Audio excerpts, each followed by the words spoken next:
சம்பள உயர்வை வலியுறுத்தி ஊழியர்களின் ஒருநாள் வேலை நிறுத்த போராட்டத்தால் வங்கிப் பணிகள் முழுமையாக பாதிக்கப்பட்டன.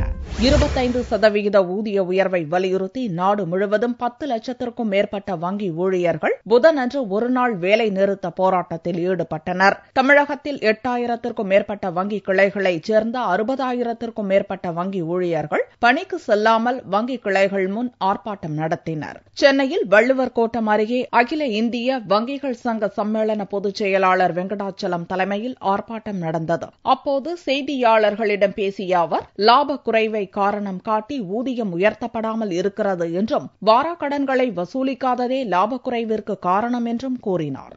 இன்றைக்கு வெற்றிகரமாக இந்தியா முழுவதும் 10 லட்சம் வங்கி ஊழியர் அதிகாரிகள் வேலை நிறுத்தத்தை நடத்தி இருக்கின்றோம். இதற்கு காரணம் 2 ஆண்டுகளாக நிலுவையில் இருக்கக்கூடிய எங்கள் ஊதிய உயர்வு கோரிக்கை நிறைவேறாத காரணத்தினால் தாமதத்தை கண்டித்து விரைவாக ஒப்பந்தம் கோரி இன்றைக்கு வேலை நிறுத்தம் செய்திருக்கின்றோம். இது பேச்சுவார்த்தை மூலமாக முடிப்பதற்கு நாங்கள் விழைந்தாலும் கூட நிர்வாகத்துடைய பிடிவாதனத்தின் காரணமாக இந்த போராட்டம் எங்கள் மீது திணிக்கப்பட்டிருக்கின்றது. 2 ஆண்டுகளுக்கு முன்பாகவே இந்த ஒப்பந்தம் தொடங்கி இருக்க வேண்டும். ஆனாலும் நிர்வாகம் லாப குறைவை காரணமாக காட்டி எங்கள் கோரிக்கை ஏற்க மறுக்கின்றார்கள். மிகப்பெரிய முதலாளிகளுக்கு கடனை கொடுத்துவிட்டு வசூலிக்க இயலாத நிர்வாகம் அந்த சுமையை ஊழியர் மீது திணிப்பது சரியானது கிடையாது.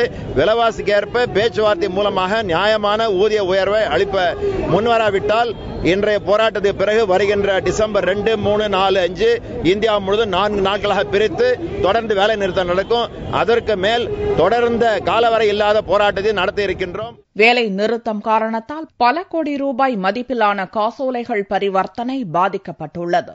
அதே நேரத்தில் ATM சேவை வழக்கம் போல செயல்பட்டது.